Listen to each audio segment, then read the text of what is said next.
Texas Attorney General Ken Paxton routinely makes headlines for filing lawsuits against the federal government, but in recent months, his own legal troubles have sometimes received more attention than his work. Paxton faces an investigation by the Texas State Bar over the failed efforts to overturn the 2020 presidential election. He's fighting back, calling the investigation one-sided and partisan. But Paxton is also being investigated by the FBI over claims he used his office to help a political donor, and he faces a lawsuit from former members of his staff claiming wrongful firing and retaliation after they reported Paxton to the FBI. Plus, there's still that criminal case from 2015 when he was indicted on securities fraud charges. The legal issues have been a big factor in leading 3 fellow Republicans to launch campaigns against Paxton for the GOP nomination for Attorney General. Current Land Commissioner George P. Bush announced his campaign in the summer. Former Texas Supreme Court Justice Eva Guzman also jumped in the race. And last month, State Representative Matt Krause launched his bid for the AG nomination. Our politics team interviewed all 3 challengers, and Maggie Glynn joins us now with a closer look. So Josh, I did want to make it clear, first of all, that we did reach out to Attorney General Ken Paxton's office for an interview, but we still have not gotten a response. But we were able to interview all 3 of the other candidates you mentioned face to face. Now, all of them have been pitching themselves as conservative fighters. So we wanted to know what motivated them to get into the race in the first place and what exactly sets them apart. Take a listen. Well, so I think this campaign comes down to executive experience. I'm the only one that's run organizations in the private sector, the public sector, and also in the military. I'm ready to start this job day one. I don't need any training. I've been in and out of the halls of power in the legislature. I've spoken truth to power. I've reformed and downsized a balance sheet using my private sector background, and I'm going to do the same at the Attorney General's office. This office needs to be turned upside down. It needs to be reformed. There's way too much bureaucracy, and we need to attract new talent to the most important law firm in the state of Texas. My proven track record. I've been on the bench 22 years. I've been on the ballot. This is probably my 6th time, maybe more than that if you count the primary and the general. I've been supported by conservative groups throughout my 22-year career, whether it's fighting for the unborn, being a voice for our children, whether it's securing the border, whether it's election integrity, whether it's upholding the Constitution. I'm the one with a proven track record over 2 decades of supporting our Constitution and upholding conservative values. I think it's that proven conservative record. This is my 5th term in the House, so about a decade's worth of experience. Whatever metric you want to use, whatever scorecard, whatever you want to look at, I have a proven conservative record. Always considered one of the top conservatives in the House, whether it's pro-life issues, Second Amendment issues, religious liberty, law enforcement, whatever the issue is, especially those that are important to Republican primary voters. I've been on the front lines fighting for them time and again, session after session, and I think it's that comfort level in knowing that you've got somebody who is that faithful conservative fighter who's going to be in that position that will resonate with the voters and draw them to support us. This past session, we gave $100 million to the Alternatives to Abortion program, which is a great pro-life program. I was the lead amendment author in the House on the budget that took that money from what it was to $100 million. So continuing always to push those pro-life policies.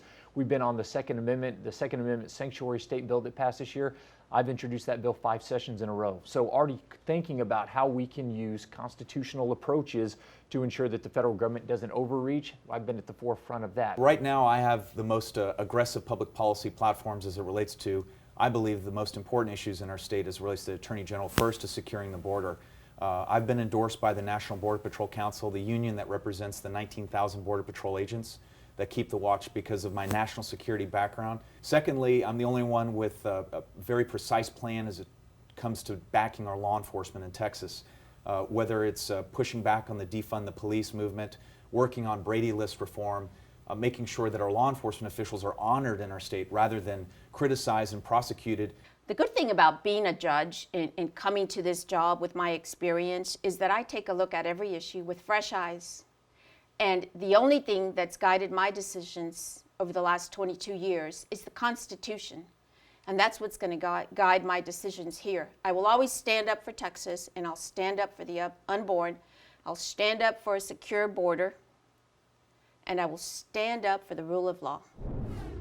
We know one of the reasons Paxton has so many challengers is because of the criminal accusations he's facing. What do the candidates have to say about that? So Josh, all three candidates in one form or another said that these accusations and charges that Paxton is facing is a part of the reason why they're choosing to throw their hat into the ring for this race. But we also asked them if they thought that these accusations and these charges were enough that Attorney General Paxton should actually resign. Here's what they had to say to that.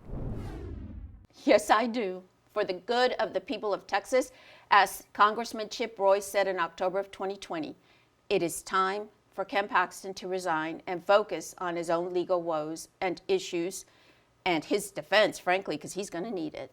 Absolutely, but I don't think he has it in him to do it. He knows, as a good lawyer does, the best way to stay out of jail is to delay the cases. And for the securities fraud case that he faces, we're in year 7. What I've challenged him to do is actually sit down under the 6th Amendment and exercise your right to a trial and sit in front of your peers and let's clear the air. Ken, why won't you sit down for a jury trial and see if you truly are innocent?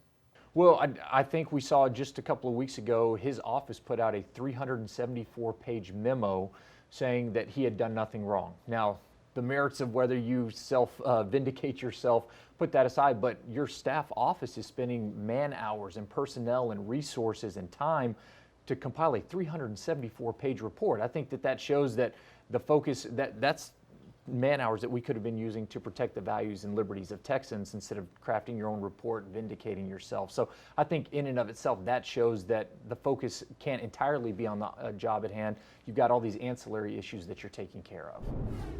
Now, it's interesting to remember that Representative Krause formerly supported Attorney General Ken Paxton. He officially endorsed him in 2014 and in 2018 when he was under indictment, but he says that the latest whistleblower case is just too much. Now, again, I did want to note that we did reach out to both Attorney General Ken Paxton's office and his campaign, but have not heard back from either. Josh. It will be interesting to see how this plays out on the Republican side of this race. Thank you very much, Maggie. You can see more from our interviews with George P. Bush, Eva Guzman, and Matt Krause online now. We post a video of our complete conversation with each candidate. Just look for this story in the Texas Politics section of our website. Whoever comes out on top in the Republican primary will likely face one of 2 candidates running for the Democratic nomination. I'm Joe Jaworski, and I'm running for Texas Attorney General. Joe Jaworski announced his plans to run in the primary. He's a lawyer who previously served as mayor of Galveston. He'll face another lawyer in the Democratic primary. Lee Merritt launched his campaign in July. The civil rights lawyer from Dallas has represented families of black people who have been killed by police. And we're digging deeper. Can a Texas Republican win without an endorsement from Donald Trump? The 3 candidates running against Ken Paxton will soon find out why they each say they're still in the hunt even without Trump's backing.